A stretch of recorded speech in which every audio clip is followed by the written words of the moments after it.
হয় নিশ্চয়কৈ মই আজি উপস্থিত আছোঁ হোজাই চৌধুৰীমুড়িৰ 10 নম্বৰ ৱাৰ্ড য'ত যোৱা নিশা এখন ডাঙৰ চুৰিকাণ্ডৰ ঘটনা সংঘটিত হৈছে। ইয়াত আমি পোনে পোনে দেখাব চেষ্টা কৰিম। যোৱাকালি নিশা ৰাতি চুৰে আহি এনেকুৱা মন্দিৰৰ তালা ভাঙি দৰ্জাৰ তালা ভাঙি তাৰ ভিতৰত প্ৰৱেশ কৰে চুৰে আৰু যিমান মন্দিৰৰ অলংকাৰ সোণাৰ চিলভাৰ আৰু লগতে ধনটো তেখেতে লৈ যায়। ঘৰত ৰাতি এনেকুৱা যদি চুৰে উপদ্ৰৱ চলাই থাকে তেনেহ'লে গৃহস্থৰ কি হ'ব? আজি ইয়াত গৃহস্থ মানুহ কেইজন উপস্থিত আছে। মই তেখেতৰ লগত পোনে পোনে জানিব বিচাৰিম। দাদা কি হৈছিল ঘটনাটো কালি? ঘটনাটো কালি ৰাতি এই আগৰ তালাটো ভাঙিলে, 4টা তালা ভাঙাৰ পিছত তাৰপিছত এই মাৰ সোণৰ অলংকাৰবিলাক আছিলে, গোল্ড চিলভাৰ কেছ গোটেইকেইটা উঠাই লৈ গ'ল। আৰু আইঘৰটো যোনটো আছে এইটো আগত আছিলে, তাৰ ছাইড কৰি পেলাই চুৰি কৰি লৈ গ'ল। কেইটা বজাত হৈছে? এইটোতো কালি ৰাতি হৈছে, কিন্তু আজি মৰ্ণিং 6:30 মই উঠি পেলাই চালোঁ তালাটো ভাঙা আছে। এইটোৱেই আৰু কি বস্তু নিছে? আৰু এনে গোল্ড আৰু চিলভাৰ আৰু কেছেই লৈ গ'ল। কেছ কিমান টকা লৈছে? কেছ মোটামুটি ধৰি লওক 8-9 হাজাৰ টকা।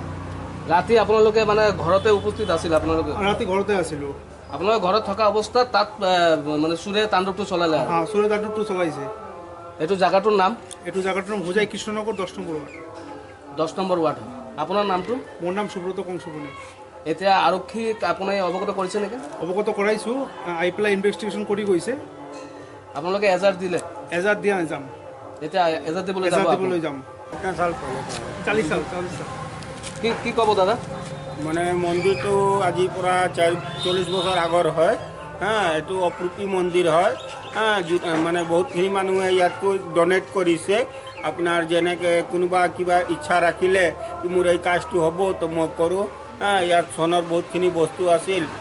কালি ৰাতি মই শুনিছোঁ ইয়াত চোৰে সোমাই গোটেই বস্তুখিনি সোণৰ বস্তুখিনি লৈ গ'ল।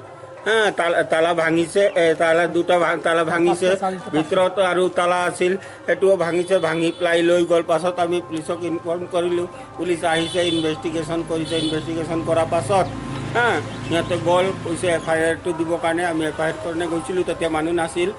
আকৌ গৈ আছোঁ আমি FIR কাৰণে। হয়, বৰ্তমান ঘটনাস্থলীত হোৱা এজাহাৰ আজি এতিয়া গৈ থানাত আৰক্ষীৰ ওচৰত দিব। হোজাইৰ পৰা সুজিত কুমাৰ দাস, JBP ভাৰত।